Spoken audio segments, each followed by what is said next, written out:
louvado. Amém.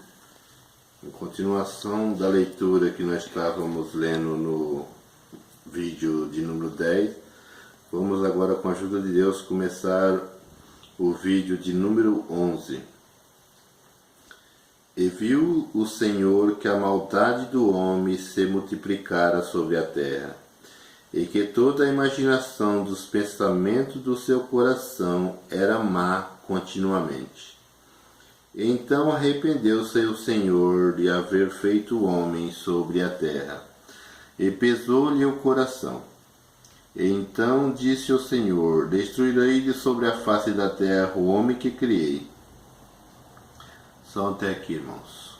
Como eu estava falando sobre esse assunto, quando Deus arrependeu de ter criado o homem sobre a face da terra, porquanto todo o gênero humano tinha se corrompido, mas Deus tinha que dar continuidade ao seu projeto, irmão, da procriação do homem sobre a face da terra, para que cada um de nós desse conta das suas obras diante de Deus. E tinha que passar por essa terra que 120 bilhões de homens.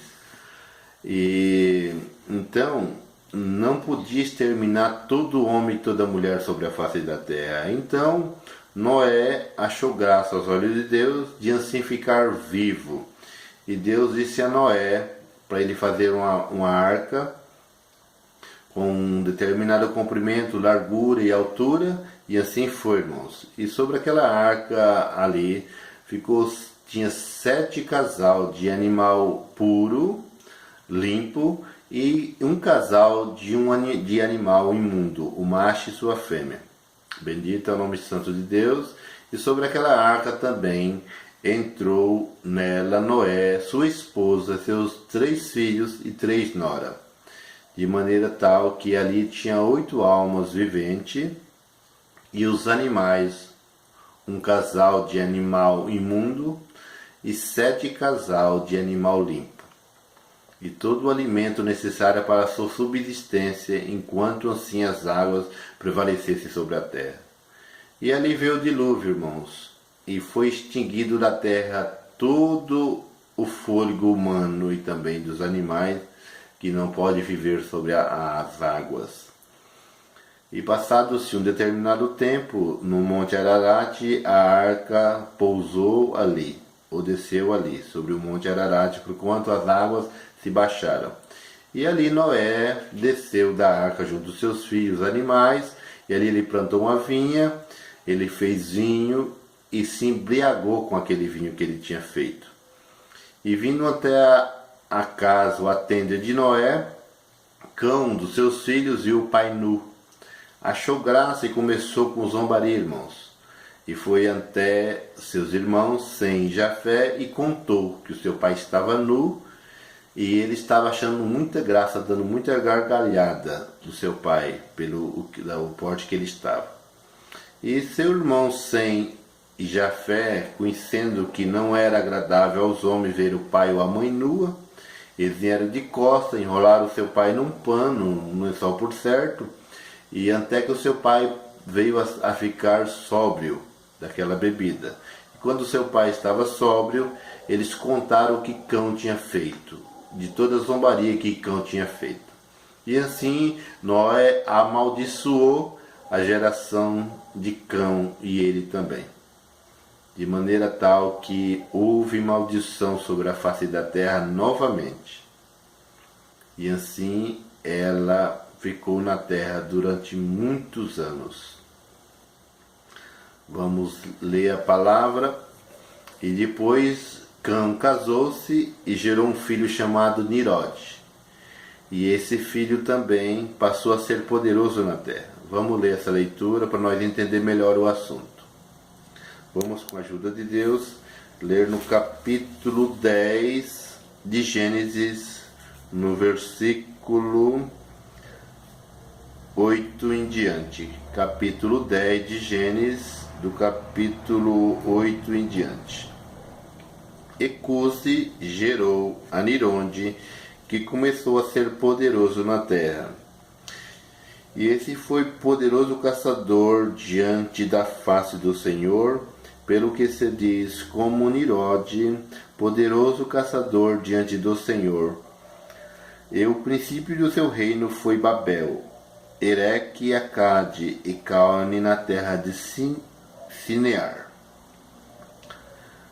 E desta mesma terra saiu a Síria e edificou a Nínive, Rebote e Cala, e recém entre Nínive e Cala, essa é a grande cidade. Miraim gerou a Lutim, como vimos aqui, irmão, até o capítulo 11, no capítulo 10, o princípio do seu reino foi Babel. Então, irmãos, este Nirode tornou-se um homem poderoso na terra. Só que tinha um problema, irmãos. Esse homem, o seu coração era mau. E ele intentou na terra ser o maior. E o maligno Lúcifer intentou no coração desse homem criar uma torre muito alta. E ali, irmãos, que todo homem na terra, necessitando de alguma coisa, se voltasse para aquela torre, seria como que ele estivesse sentado sobre um trono.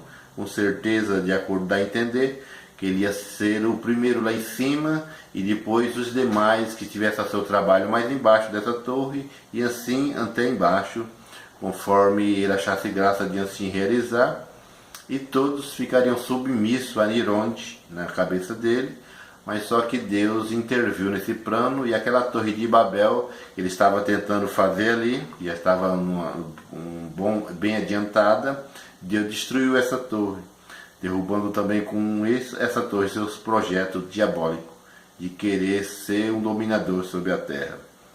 Mas, irmãos, esse homem não havia temor de Deus e ele começou a implantar na terra certas religiões idólatras, voltada para o ocultismo, para aqueles espíritos do maligno e ensinando os homens e mulheres a cultuar Lúcifer e a transgredir a palavra de Deus.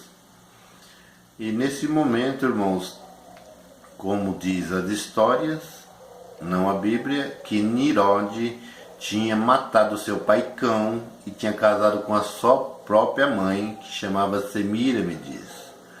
E essa mulher tinha casado com Nirode. Mas quando seu tio Sem viu toda a transgressão que Nirode tinha feito contra Deus, ensinando o homem culto aos demônios, cultos idólatras que por Deus era condenado e é condenado até os dias de hoje, então ele matou Nirode, para que fosse aniquilado essa maldição de sobre a terra. E mais Semíramides ficou viva, irmãos, mesmo com o esposo morto, Cão, e com o segundo esposo, que também era filho Nirode, morto pelo seu tio, ela veio a ficar gestante, que ela tinha traído Nirode com outro homem com certeza, e dessa traição ela gerou um filho chamado Tamuz. E chegou um dia que esse Tamuz ele foi caçar no mato e lá, irmãos, por certo algum animal selvagem o matou. E ali o seu corpo ficou estendido sobre uma madeira, sobre um pau podre, e ali ficou por muitos dias. Chegando-se um dia que Semíramides descobriu onde estava o corpo do seu filho. E ela espalhou, irmão, por certo era uma mulher poderosa, que tinha muitos submissos a ela, porquanto Nirode também era poderoso, dá a entender aqui que ele era um rei, ele dominava sobre um certo povo na terra.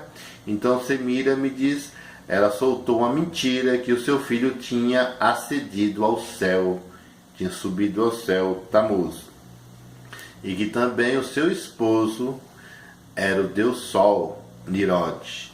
E assim o povo já estava cultuando a Nirode como deus Sol, porquanto assim ele queria ser o deus Sol. Acima de todos ele queria dizer ao povo dele que era, e assim ele já prestava culto a Nirode. E depois também começaram a prestar culto a Tamuz, seu filho, como que o deus Sol era Nirode. E que o filho era alguém que tinha cedido ao céu, ou um filho santo, um filho que também era digno de louvor. Sim, irmãos, enganando e mentindo e seduzindo o homem à idolatria. Nirode, Semíramide e seu filho Tamuz. Mas, irmãos, passados-se os dias, ela voltou ali ao lugar onde seu filho estava morto, Semíramide, e percebeu que ali tinha crescido um pinheiro naquele local. E ela começou a propagar que aquele pinheiro era o espírito do seu filho que tinha revivido em forma de pinheiro.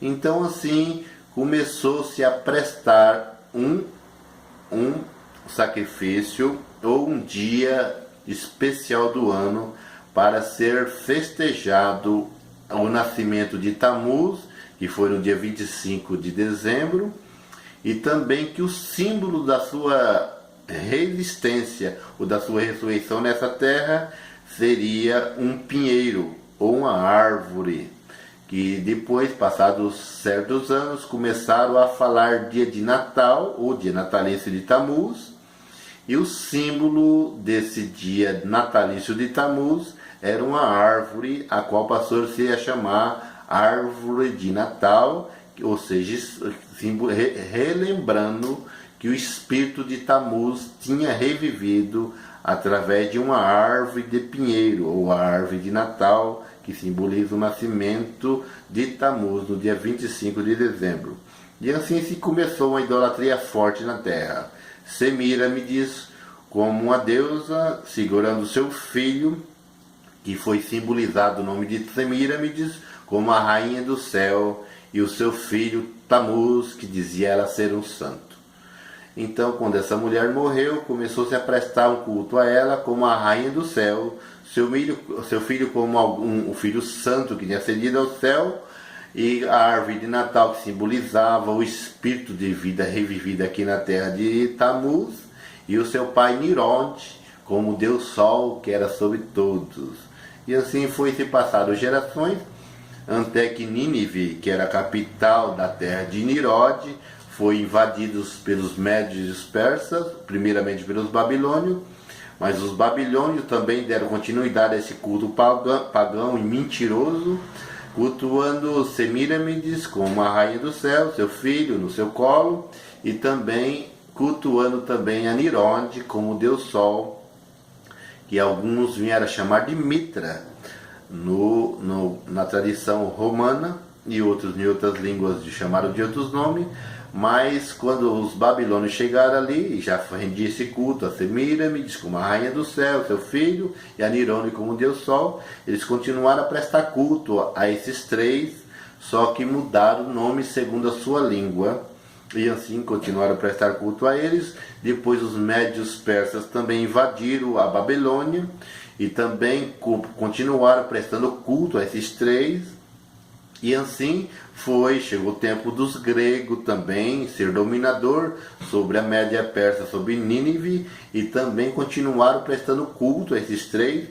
E assim, irmãos, chegou um momento que a terra foi se corrompendo, a idolatria, a mentira, o engano, as ilusões, e chegou-se o tempo que Roma, como um grande império de Roma também, dominador sobre a terra, o maior império que já teve, esse império também dominou ali sobre essas regiões de Nínive, sobre os persas e sobre também os povos babilônicos que ali existiam, mas também eles continuaram a cultuar Semíramide, o seu filho, e ao Deus Sol, que é Nirode, só que eles colocaram outro nome, colocaram em Semíramide, colocaram o nome de Vênus, e o seu filho chamaram de Júpiter. E Nirode chamaram de Mitra, o Deus Sol, o Deus adorado por eles, e assim transgrediram a palavra de Deus e contaminaram toda a terra. E chegou-se um tempo, irmãos, que Deus olhou do céu abaixo e viu que não havia um justo e nenhum sequer, se contaminaram todos. E seria necessário intervir, irmãos, a favor do homem e da mulher, a favor da sua criação na terra, e Deus fez isso. No 12º vídeo, Deus dará a graça de eu contar essa parte junto à leitura da Bíblia. Deus seja louvado. Amém. Amém.